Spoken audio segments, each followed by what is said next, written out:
Hello, everyone, and welcome back to JJ English Podcast. And don't forget to like, subscribe, and have fun learning English. Hey everyone, and welcome back to your warm and friendly space to unlock English, step by step, together.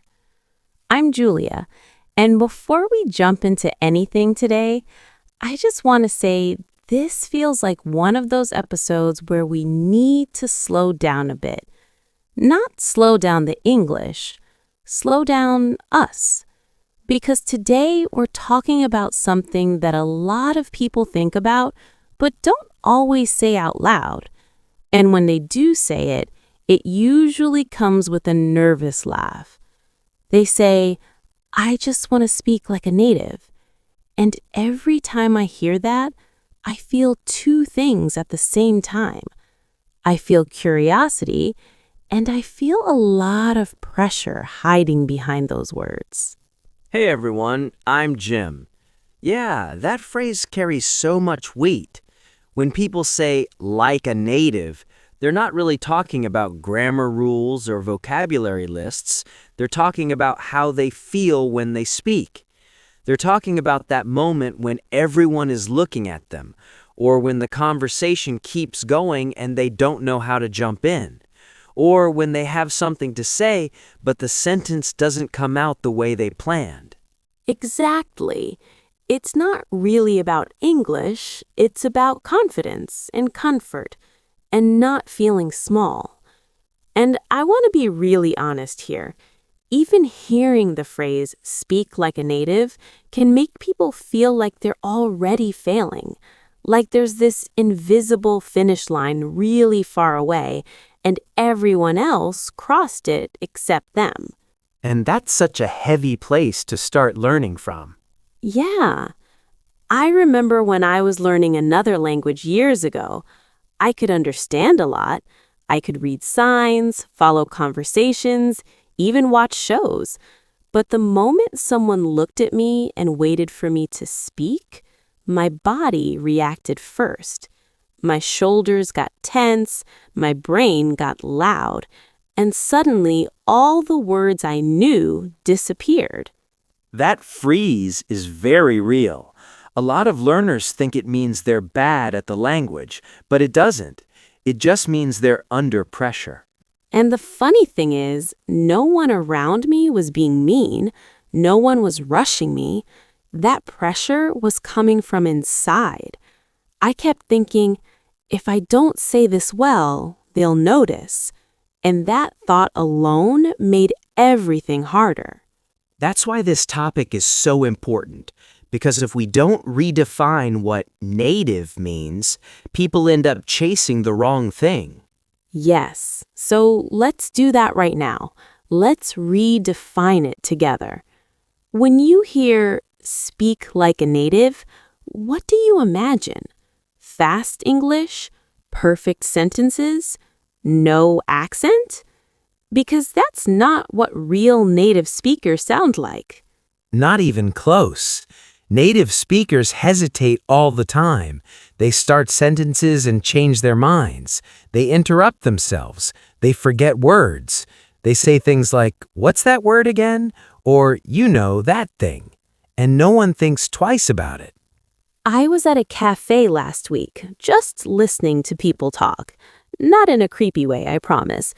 And I heard someone say, "So I was gonna go there, but then actually no, wait. I mean, yeah, I did go." And the other person just nodded and kept listening. Nobody corrected them. Nobody waited for a perfect sentence. That messy moment, that's native English. Exactly. Native English is not clean. It's comfortable. And that's the key word I always come back to. Comfortable. Same. When I think about people who sound native, I don't think about how advanced their English is. I think about how relaxed they are when they speak. They're not apologizing for their language. They're not explaining themselves before they even start talking. They just talk. And that comfort comes from focusing on the message, not the form. Native speakers are thinking, what do I want to say? Not, is this sentence correct? Which is a huge mental shift for learners, because a lot of people learn English in a very careful, very correct way. English from books, English from exercises, Yeah, English that looks perfect on paper. but sounds a little stiff in real life. I mean, think about how many people learn to say, "Hello, how are you?" "I am fine, thank you. And you?"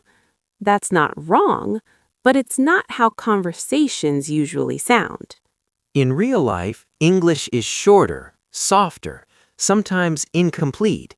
You walk into work, you see someone you know.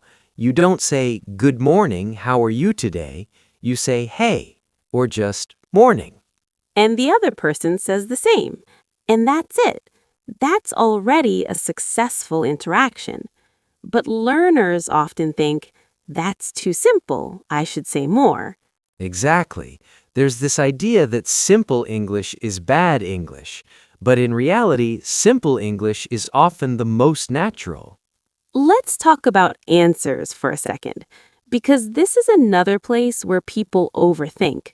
Someone asks you, "How are you?" And your brain starts working like it's an exam. But native speakers don't answer that question with a speech. They say things like, "Good," "Pretty good," "Not bad," and then they move on. That "not bad" is everywhere. Everywhere. And it doesn't mean life is perfect, it just means life is happening. I once answered, "How are you?" with, "Honestly, I'm tired." And the other person smiled and said, "Yeah, me too." That was it. But that small, honest answer created connection. That's such an important point. Native-like English isn't impressive English, it's relatable English. Yes, and relatability comes from being human, not polished. And you know what's funny? When people talk about sounding native, they almost never talk about listening. They focus so much on what they're going to say that they forget how conversations actually work. That's true. A lot of conversations are carried by listening and reacting, not by long sentences. Exactly. And that brings us to one of the most uncomfortable parts of speaking English for learners: silence. That moment when someone finishes talking and there's a small pause, and suddenly it feels huge. Yeah, that silence feels like a spotlight. It really does. I remember feeling that silence and thinking, okay, I need to say something smart right now. And the pressure of that thought made my mind completely empty. That's such a common experience. But the thing is, silence itself is not the problem. It's what people think silence means. Yes, learners often think silence means failure, like, I didn't respond fast enough. I ruined the conversation. But in real life, silence just means someone is thinking, or listening, or breathing. Native speakers don't panic in silence. They fill it naturally, or they let it exist for a second. And when they do fill it, they don't use perfect sentences. They use small sounds, little reactions. Things like, yeah, mm-hmm, oh. Those sounds are powerful. They don't add information, but they keep the conversation alive. I didn't understand this until I noticed how often people do it without thinking. Yeah, reactions are like conversation glue. Exactly. I once talked to someone who barely reacted at all. They were listening, but very quietly. No nodding, no yeah, nothing. And even though they were kind, I kept wondering, are they bored? Did I say something wrong? That's such a good example. Silence without a reaction feels different. Right. And that's why one of the most native-like things you can do is react, even if your English is simple. You can say, yeah. You can say, oh, really? You can even just smile and nod and say, And the beautiful thing is, those reactions don't need grammar. They don't need planning. They're emotional, not technical. And emotions are easier than rules. Another big fear learners have is entering a conversation, not starting one, entering one that's already happening. That's tough, especially when people are already talking. You're listening, you understand maybe 70%, and you're waiting for the perfect moment. And that perfect moment never comes. So you stay quiet. Exactly. And then later you think, I could have said something. But here's the thing. Native speakers don't wait for perfect moments. They jump in, gently. They interrupt politely, or they add something small. Yes, they say things like, yeah, I agree, or that's true, or even just repeat one word. Repeating is a big one. It really is. If someone says, that meeting was long, you can say, so long. That's it. You're in the conversation. And that feels very natural. I remember one time I was with a group of people speaking another language. I didn't feel confident enough to say full sentences, so I started repeating small things people said. And slowly, people looked at me more. They included me more, not because my language was amazing, but because I was present. That's such an important lesson. Presence matters more than complexity. Now let's talk about something that saves lives in conversations: buying time.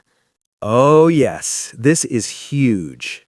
Because there will always be moments when someone asks you a question and your brain needs a second. And learners often think they have to answer immediately. But native speakers don't do that. They use little phrases that give them space. Let me think. That's a good question. Those phrases don't sound weak. They sound thoughtful. I remember being asked a question I didn't expect, and my heart jumped. But instead of freezing, I said, that's a good question. And the room relaxed. People waited. Because that's normal. Exactly. And here's something important. You don't need to use these phrases perfectly. You just need to use something. Silence with panic feels different than silence with intention. That's such a good way to put it. Now let's talk about small talk again, but in a more honest way. Because small talk gets a bad reputation. Yeah, people think small talk is fake or useless, but it's not. It's how humans test safety. It's how we say, I'm friendly, I'm not a threat. Exactly. And small talk doesn't need interesting topics. Weather, coffee, the day. I once stood in line for coffee and the person in front of me turned around and said, long line today. I could have said nothing, but I said, yeah, but I need it. They laughed. That was the whole conversation. That's a perfect small talk. It wasn't impressive, but it was human. Now, mistakes, because we can't avoid this topic. And we shouldn't. Mistakes happen when you speak. They don't mean you're bad at English. They mean you're using it. And native speakers make mistakes too. They just don't panic about them. That's the difference. When natives make a mistake, they adjust and continue. They say, sorry, I mean, and keep going. And the conversation survives. Yes, mistakes don't kill conversations. Stopping does. So if we pause here for a moment, everything we've talked about so far comes back to one idea. Staying in the conversation. Not being perfect, not being fast, just staying. Reacting. Buying time. Entering gently. That's what native-like English really looks like. You know, listening to everything we talked about so far, something really stands out to me. A lot of this isn't about learning new English. It's about letting yourself use the English you already have. That's such an important point. Most learners already know enough to communicate. What they struggle with is trusting themselves in the moment. Yes, it's that feeling of, what if I say it wrong? And then instead of saying something a little wrong, they say nothing. And that's where confidence really lives. Not in perfect sentences, but in continuing even when things aren't perfect. I want to share something personal here. There was a time when I was speaking another language pretty often, but I still felt insecure. And one day I caught myself apologizing before I even spoke. I'd say things like, sorry, my language is bad, but... And then I realized nobody asked me to apologize. That's powerful. A lot of learners apologize for existing in the language. Exactly. And native speakers don't do that. They don't say, sorry, my English isn't perfect. They just speak. So one very native-like thing you can do is stop apologizing for your English. That alone changes how people hear you. Another thing that makes someone sound native is rhythm. Not fast rhythm, comfortable rhythm. Yes, native speakers aren't racing. They pause naturally. And learners often think pausing is a problem. Like, if I pause, they'll notice. But pauses actually make you sound more confident. Exactly. Pauses show that you're thinking, not panicking. I've noticed that when someone speaks slowly and calmly, people listen more carefully. But when someone rushes, even if their English is good, it feels tense. That's why slow English is often strong English. Let's talk about accents for a moment, because this comes up a lot when people talk about sounding native. Yeah, many learners think sounding native means having no accent. But that's not real life. Native speakers have accents too. Different cities, different regions, different backgrounds. And accents don't block communication. Tension does. Yes, I've met people with very strong accents who sounded incredibly confident. And I've met people with almost no accent who sounded very unsure. Because confidence comes from how you carry your English, not how you pronounce every sound. There's another thing native speakers do that learners often don't allow themselves to do. They don't always finish sentences. That's true. They start, they stop, they change direction. They say things like, it was kind of, not great. And everyone understands. Because communication isn't about perfect structure. It's about shared meaning. So if you forget a word or your sentence feels strange, you don't have to stop.